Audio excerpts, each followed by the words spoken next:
Hello, good morning, and welcome to today's vlog. It's now Wednesday, and it is the 25th of February now. How the days are just flying by. And you're catching me for a change on the way to work. It's a bit brighter than it is on a night, although the nights are getting longer, which is good. It's always a bit miserable in winter when you're coming home from work in the dark, and quite often as well you're going to work in the dark as well. So, exciting things that have been happening with me of late. Main thing I'm probably going to cover today is Windows 10. Been having a bit of a play with that, and I actually quite like it, which is a surprise. But it's a considerable improvement over the effort Windows 8, which I think was a brave move by Microsoft to come out with Windows 8 and bring in this sort of Metro UI with these tiles, which was supposed to make the whole OS crossover from tablets, touchscreen PCs to regular desktop PCs. But it didn't really work because unless you had a touch screen, those Metro tiley thingies were just a pain. Trying to click it with a mouse or a touchpad wasn't really working. Well, I didn't think it did anyway. And I think it just confused loads of people as well who were just so used to the traditional start menu and the Windows button. And it seems like the feedback has been to that effect, because they've gone back to the good old-fashioned start menu and the little Windows button bottom left. Move it about if you want to move your taskbar about. But yes, they've gone back to that, gone with this trendy flat UI that everyone seems to love. Not really sure I'm that endeared by it, but we've got it. So so flat UI. It looks more traditional than it was. If you open up the sort of the start menu, that they're putting the Metro and the tiles, live tiles, sort of to the right of where your traditional applications and programs are all listed, and you can sort of extend that out, those tiles, with your shortcuts to all your favourite programs, whatever else. One thing I did notice, obviously this is only the technical preview, which expires in April, and I think it came out in October, so probably a bit late to try it, but I just thought I'd give it a go. The thing I noticed is that the 64-bit version I installed first looked brilliant, really nice, all the arrows activated in it, works really well. But I was sort of testing using it at work as well, because that's why you have to use Windows in the first place, just to integrate with some of the key software we use at work. Much as I prefer just to use OS X Mac on everything at work, it just wouldn't happen, to be honest. The main thing are account software, which changing it would be a massive nightmare.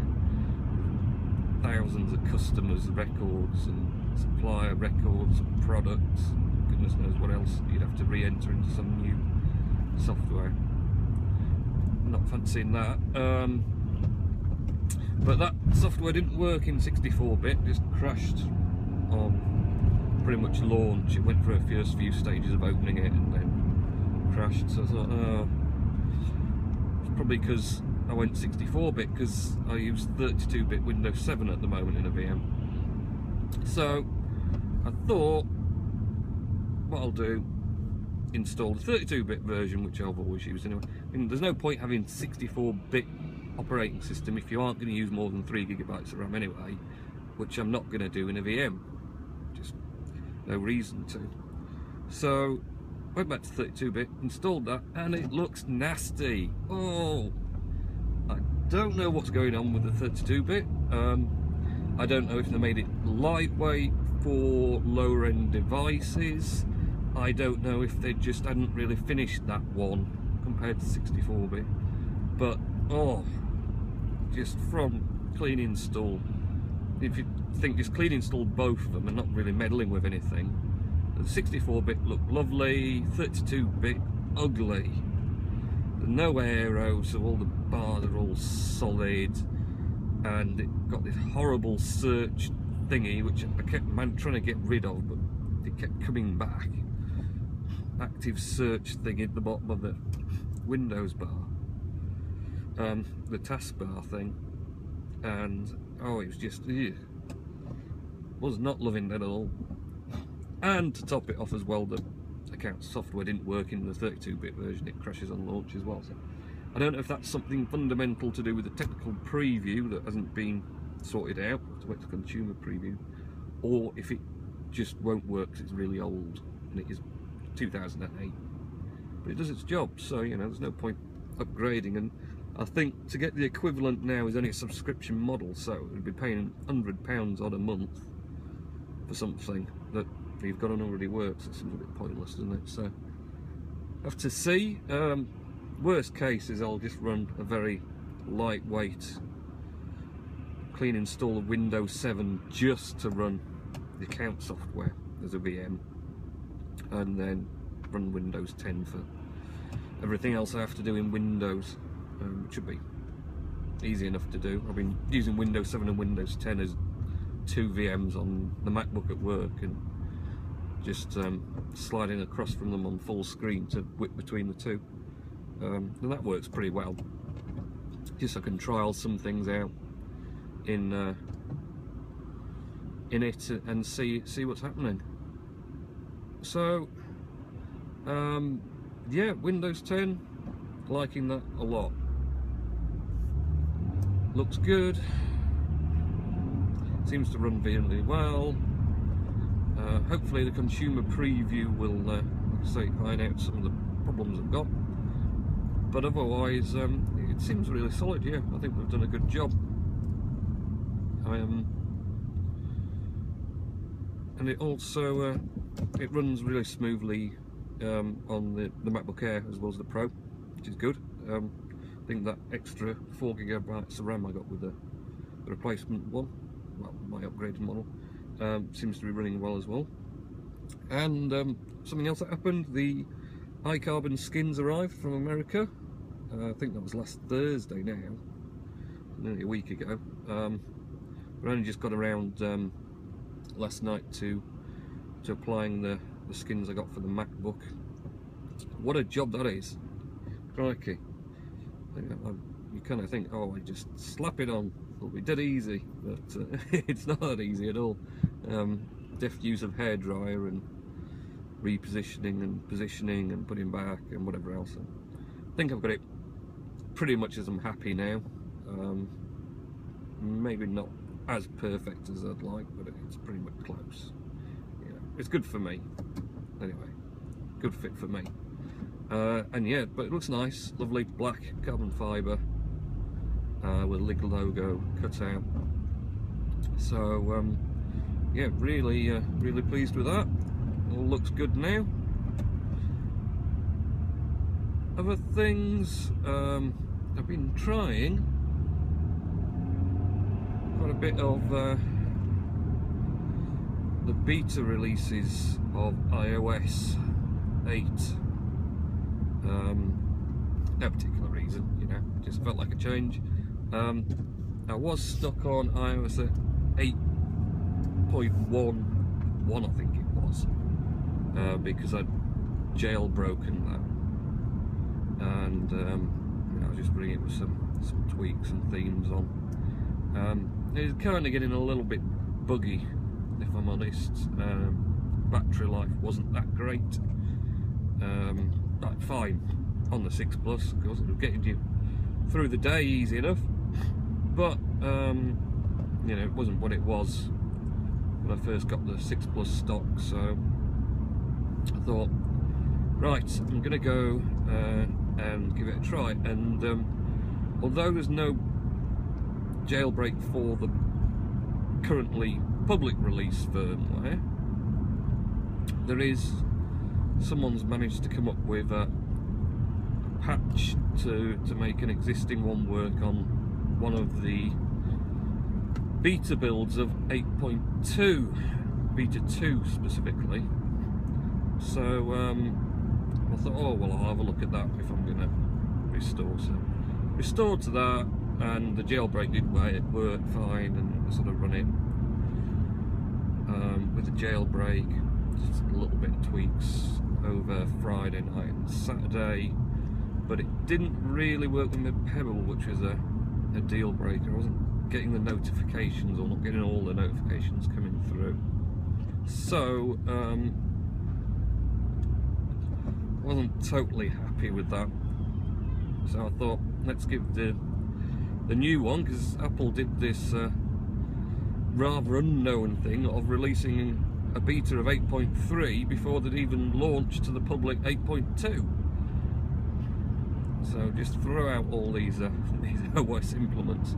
But I believe 8.3 specifically is aimed at the Apple Watch, so that's for developers for the Apple Watch to get themselves sorted out prior to its public release. So I thought, well, you know, it's the newest one out, we'll give it a go and see what stability and what's new in there. And can't say I know what's new in it. Really not noticed a lot. There was an update which I installed last night, no, night before last, Monday night. So that's 8.3 beta 2, and that, along with 10.10.3 beta, brings us the option for multicoloured emoji icons for certain items. So that is new.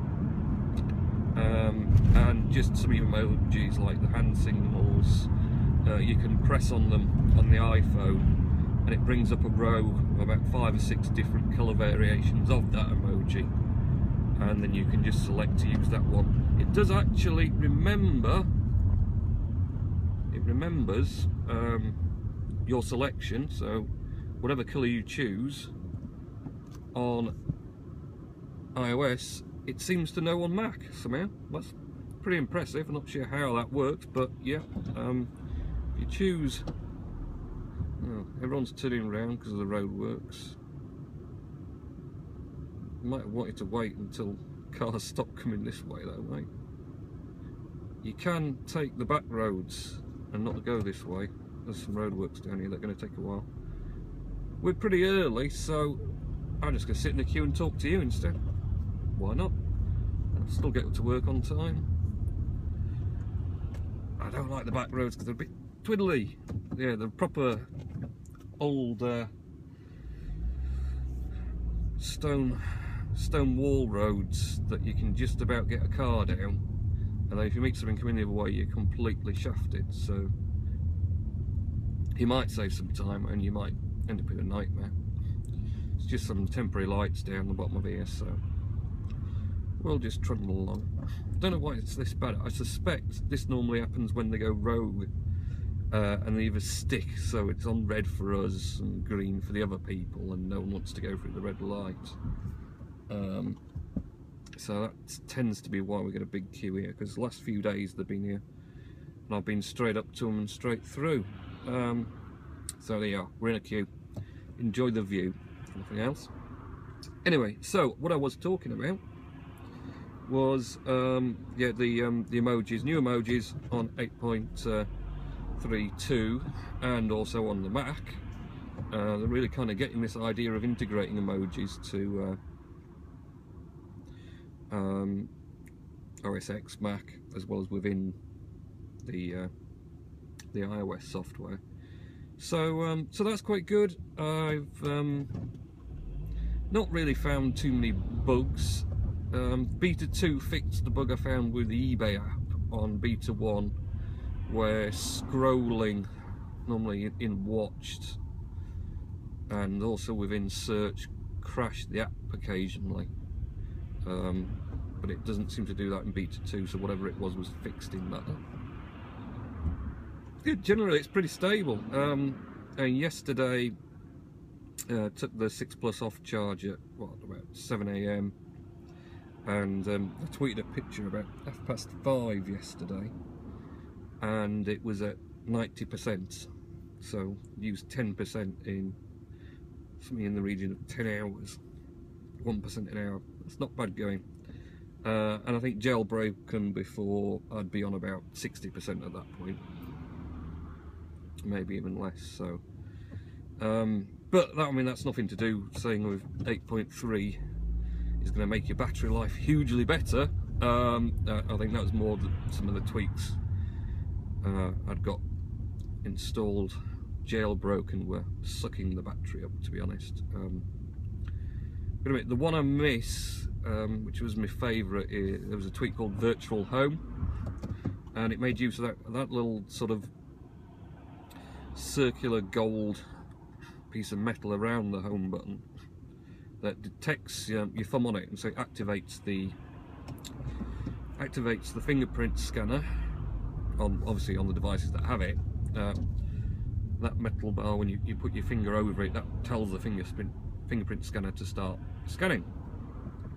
And yeah, the Virtual Home tweak makes use of that facility, so you don't have to press the home button. When you put your finger on there, it uses that detection to then perform an action. So I'd got it to set to, and this was probably the big battery drainer, if I put my thumb over the home button, it would wake the screen for the lock screen, and then obviously the fingerprint scanner would automatically unlock, so you wouldn't have to press the button down, you wouldn't have to press the side home button down to unlock.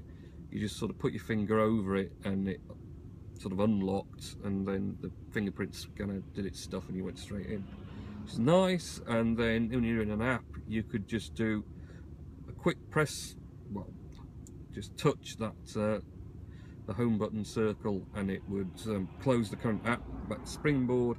And if you did a long press, it would bring up the multitask menu.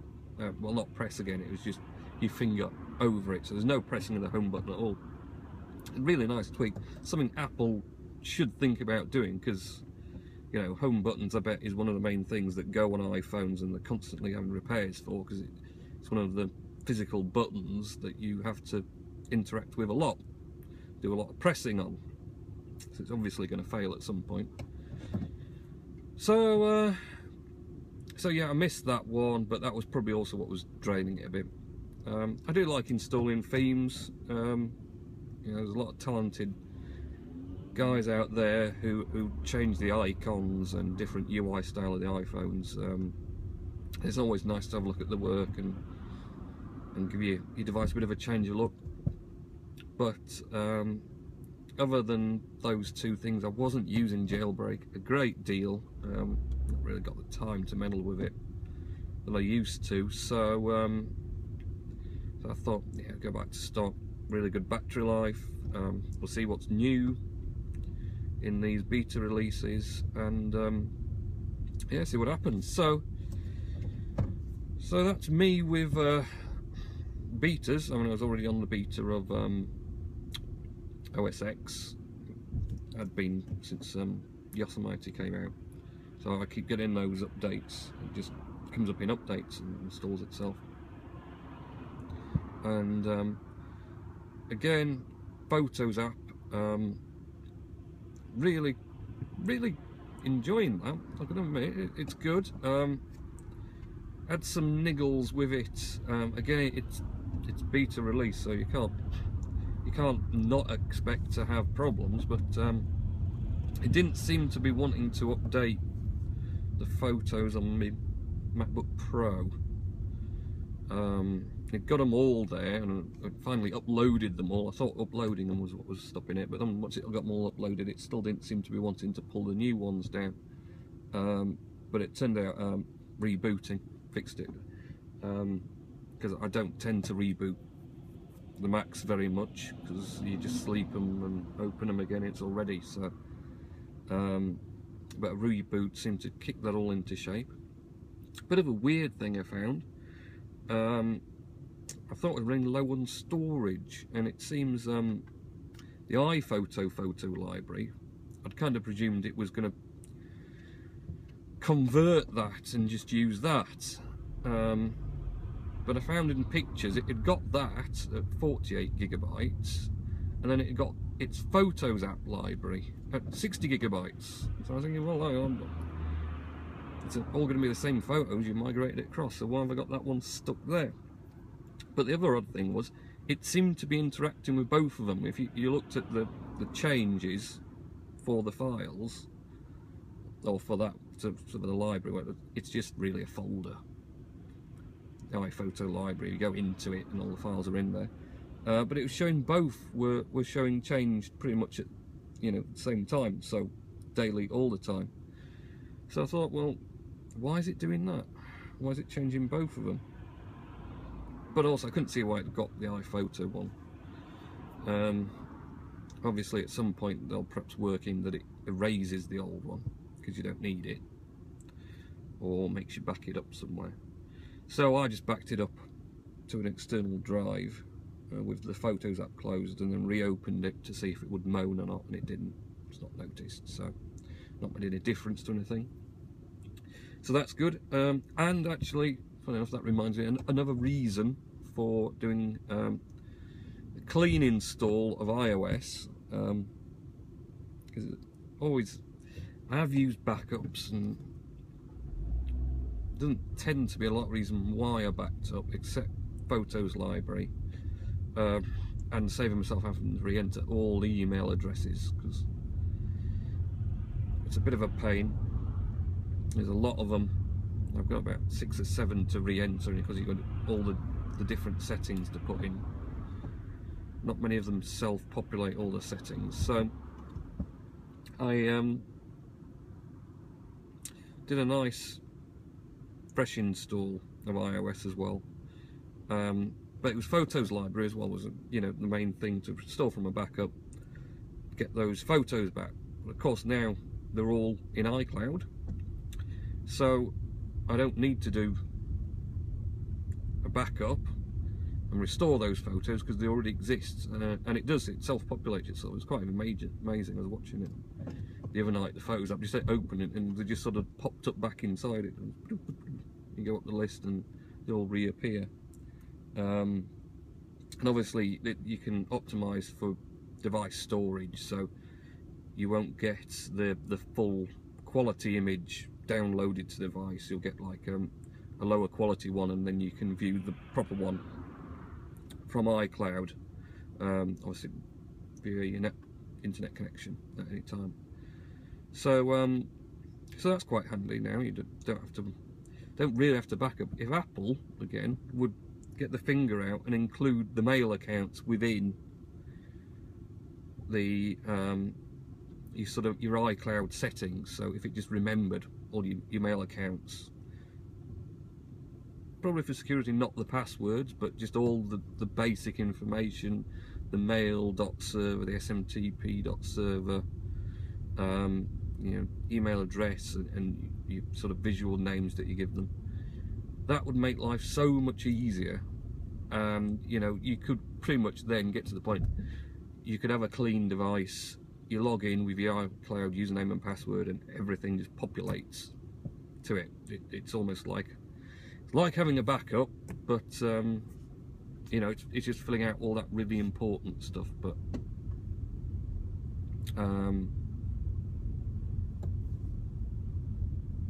just saves, if you don't want to constantly back stuff up and you want a nice clean install, then it's going to be the way to go. So maybe in future we'll see that, who knows. This is a terribly long queue, isn't it? It's a very good job I was very early, but I'm now becoming very late. Well, I'm not very late, but it's gonna, another 10 minutes of this sitting and I'm gonna start being a bit late. So now it's gone on this long, I've run out of things to say. I had thought of other things to say, honestly. It's kind of running out now.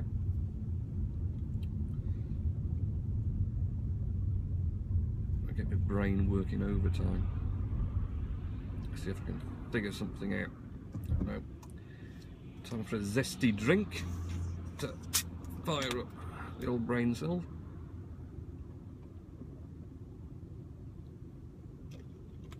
Ooh, it's quite cold. So, Windows 10 we've covered, and surprise, surprise, I quite like it. We've done iOS 8.3 beta. We've also done OS X 10.10. I think 3, isn't it now? Beta. So, on the whole, really, yeah, I'm liking what's new coming out from Apple. And of course, the iWatch is the big news that everyone's waiting for. In, I don't know, is that about April, May maybe it comes out? I don't know, not very sure. But yes, not actually. I'm not going to be partaking myself of one. Look nice, not convinced about the battery life at all. Obviously I've got the good old-fashioned orange at the moment, Pebble. 7 days battery, and it, you know, it does the job. It gives you notifications, which is really, you know, all I want. Watch, settles the time, gives you a date on the weather. If you choose the face like that, you've got so many faces to choose from, so you can change them whenever you like, and all give you different snippets of information and stuff. But it's the battery life, you know. I don't need to keep taking it off and charging it. It's got about 7 days, and I can plug it in while I'm sat in front of the computer. It just magnetically clips to the side, and just sit and let it charge up there. It doesn't take very long to charge.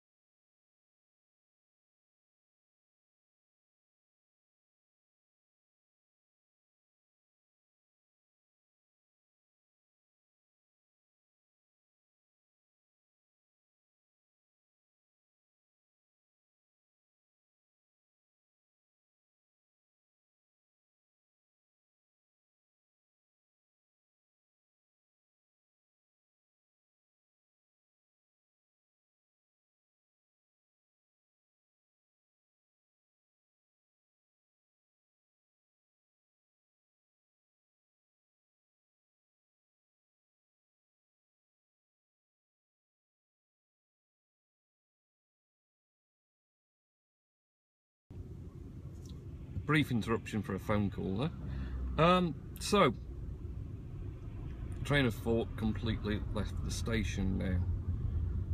What was I saying? Watches. iWatch, yes. Apple Watch, iWatch, whatever watch, the watch. Watch the watch.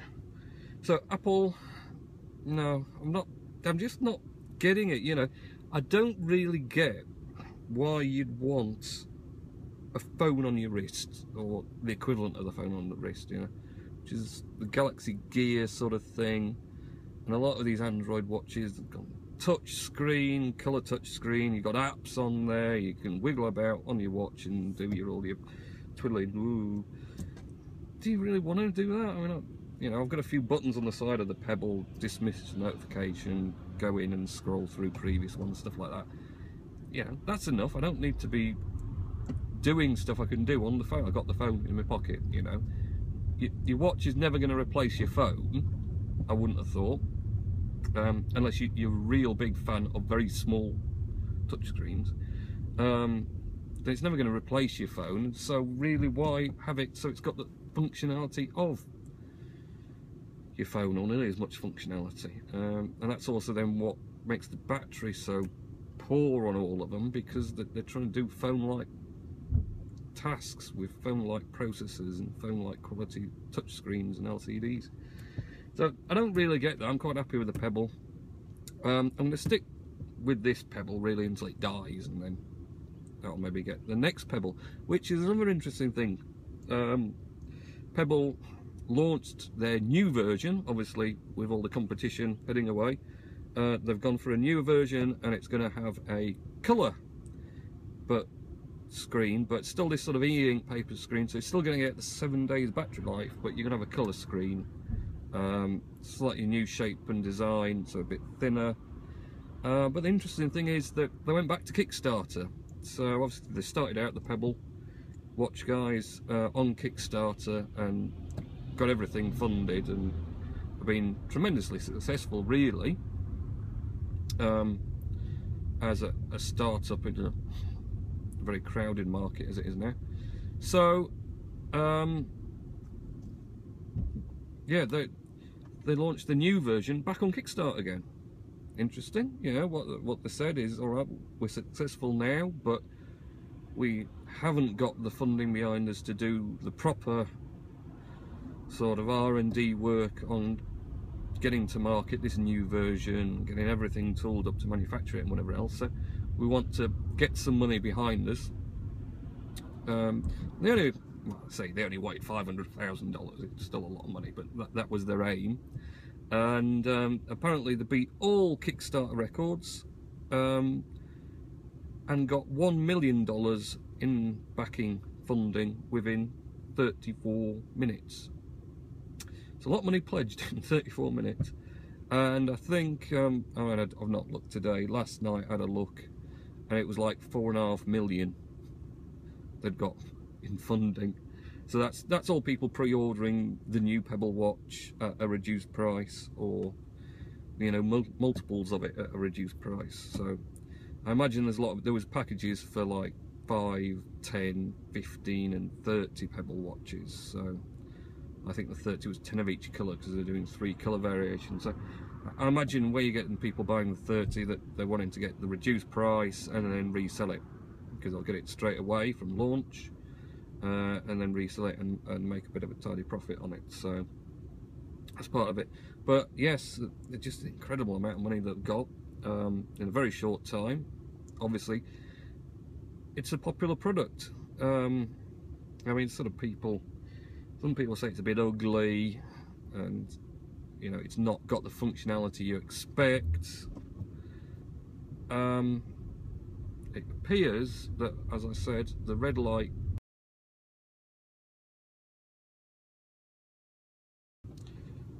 What is it about people calling me, eh? This is going to be interesting to edit tonight. Anyway, so, yeah, the red light is stuck on red, and no one has got the gumption to go through unless there's a completely clear run of road, which there should be. There's big periods of clear, so yeah, people just want to get on and get through. It's a broken light. You don't have to sit and stare at it for 3 hours before you decide you might go through it or not. So, Pebble watch, fantastic. They've done a great job. New colour one. I mean, I'm not overly infused by the look of it, the new design or anything. I'm not really sure that the colour screen is going to bring anything new to the table. So, there's nothing coming up. Why aren't people just going through the lights? Come on. We are going to be late now, unless people just get a move on, figure it out. It's not changing. Just get on and go through it. So Pebble watch, that's it. Really have totally run out of stuff to say now. Getting on to near half an hour. Good job I wasn't late, or I'd have been really late. I'm about normal time now. I set off early and about normal. If these people actually get their act together and go through the chuffing light. Numpties. But one born every minute, isn't there? Oh, hooray, yes! We can go through the red light! That imaginary barrier of a red light being red isn't such a barrier anymore. Let's just all pile through, and if anything's coming, it can get out of my way. Oh, they're just stopping there. Thank you. Oh, Mr. Taxi, thank you very much, because I've been here hours. I've aged by 300. Oh, it's red that way as well. That's even more perfect, isn't it? Just constant red. So, oh, we'll head down into Booth Town anyway. So, I'll let this guy go on. Generosity. The other morning, the old police van was down here. He likes to park up on the left down here. This little, just past this bus stop, there's a little bit he parks on the left now. It looks grassy, but it's actually it's paved with grass between the little paving bricks. He parks up there to catch anyone coming down. Bit of a fault with it, because from the top of it, it's a long straight road this, but from the very top of it as you come down, you can see him a mile off. You just have to know you're looking for him, which I tend to do.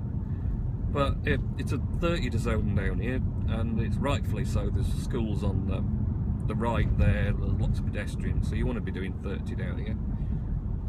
But you get loads, and it does tick me off.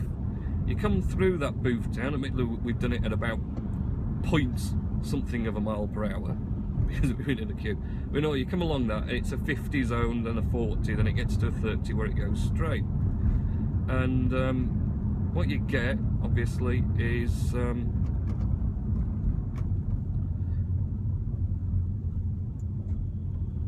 you get people, and they go along the Booth Town bit in the 50 zone, doing about 30, because there's a few bends in the road, and bends are scary. And so you're stuck behind them doing 30 and 25 in the 40 because of another bend, and they don't like the bend very much. And so let everyone through. So generous. I'm just a nice guy. Today. Not always. So, yes. They don't like the bends, and they go slow. And then they see that long straight down to Booth Town. It's a straight bit of road, yes. And put the foot down. You know, you followed them through a 50 zone at 25, 30 miles an hour. They get to a 30 zone, it's a bit straight, and they're off. Up to about the 40, 50 they should have been doing earlier, but in a zone that's full of pedestrians and schools and school kids crossing. And you're just like, you just don't get this concept of speed zones, do you? And you can guarantee they're the ones that go, oh, nutters overtaking on the road, especially if I do it on that Booth Town road. Because I wouldn't know, because it's a 50 mile an hour road and you're doing 30. I don't want to sit here all day waiting for you, do I? Getting a bit warm, heated up sitting here all day, doing pink. Got a lobster, I've cooked myself in my car. So yeah, I mean, it does sort of tick me off that people totally ignore the sort of signage. Do that, especially when it's on a straight road. So speed camera gets there. I don't imagine he catches a lot of people though, because it's kind of obvious where he is. So unless you've no idea that there's going to be one there, you might get someone and they do the, oh, it's a straight bit of road, I'm going to put my foot down. He may get the odd one or two. Interesting, once he did something different, and that was it parked on the opposite side of the road, in the middle of a load of parked cars, parking bays on the side of the car, but with the van facing forward, not backwards, because normally the camera pops out the back windows of the van. It was parked forward on the opposite side, and his camera had popped out the top above the windscreen. Those like Ford Transit vans that they use for it obviously have the windscreen, and you've got that extra height clearance above. They use the extra high ones, imagine, so he can walk around. He's perhaps not that tall a man, but he can walk around inside comfortably. But yes, it got the camera pointing out the front, and that was very sneaky, because you couldn't really, you could just see sort of the top of the van above the car roofs, and then sort of the camera pointing out, and you couldn't really see any of his police camera markings either. So I thought, oh, that's a sneaky one. Needless to say, I was still doing 30 because I do down that bit because it's got a school and lots of pedestrians, and it's the appropriate thing to do. So, and this guy has forgotten which gear is go. Come on, I've been sat in a queue all day. Precious BMW doesn't want it to be rattled to death on the cobbledy streets. I'm nearly at work. Can you believe it? I can't believe it. It's been epic. It's about 40 odd minutes. 15 minutes some days. Today, 40 minutes. Well, I set off early, so I'm actually about the normal time I get here. Just spent an extra long time, but I suppose I got this week's vlog well and truly covered. I might have to have a week off next week because I've exhausted every possible topic of conversation I could think of to talk to a camera. But hey, that's life, isn't it? I think now it's time to get in and have a coffee. Got some, Nicaragua El Buey. I think I'll be putting in the AeroPress right now. So, have a good day. I'm glad I'm here now.